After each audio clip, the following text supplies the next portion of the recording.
ఆరోగ్యం చెట్లకు కాస్తుందా, మనం సంపాదించుకోవాలి గాని అన్న మాట మనకు నిజమే అనిపిస్తుంది. కానీ సీతాఫలం విషయంలో మాత్రం దీన్ని కాస్త సడలించవచ్చు. నిజంగా చెట్టుకు తెంచుకు తిని ఆరోగ్యాన్ని సంపాదించుకునేలా బోలెడు పోషకాలు ఉన్నాయి ఇందులో. యవ్వనంగా కనిపించేందుకు, రోగనిరోధక శక్తి పెంచుకునేందుకు, క్యాన్సర్ను నివారించేందుకు, ఒత్తిడిని చిత్తు చేసేందుకు ఇది ఎంతగానో తోడ్పడుతుంది. ఈ ఫలంలో పుష్కలంగా ఉండే విటమిన్ సి, యాంటీ ఆక్సిడెంట్లు చర్మాన్ని నునుపుగా, యవ్వనంగా ఉంచేందుకు, చర్మ కండరాలను బిగుతుగా ఉండేలా చూసేందుకు సహాయపడతాయి. ఇందులో ఉండే విటమిన్ బి6 మూడ్ బూస్ట్గా ఉపయోగపడుతుంది.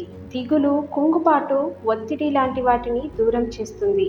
ఈ ఫలంలోని పొటాషియం, మెగ్నీషియం రక్తపోటును నియంత్రణలో ఉంచుతాయి. 1 కప్పు గుజ్జులో రోజువారీ తీసుకోవలసిన దాంట్లో 10% పొటాషియం, 6% మెగ్నీషియం ఉంటాయి. ఇవి గుండె కవాటాలను వెడల్పుగా చేసేందుకు తోడ్పడతాయి.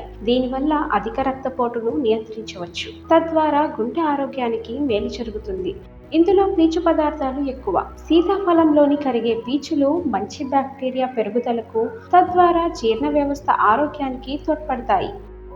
నిండైన రంగుల్లో సాధారణంగా మనం సీతాఫలాన్ని ఆకుపచ్చ రంగు చెక్కు, తెలుపు గుజ్జు, నలుపు గింజలతోనే చూస్తాం.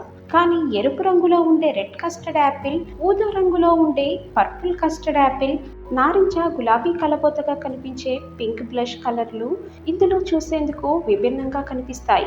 ఉష్ణమండల, శీతల మండల ప్రాంతాల్లో పండే వీటి శాస్త్రీయ నామం అనోనా స్వమోసా.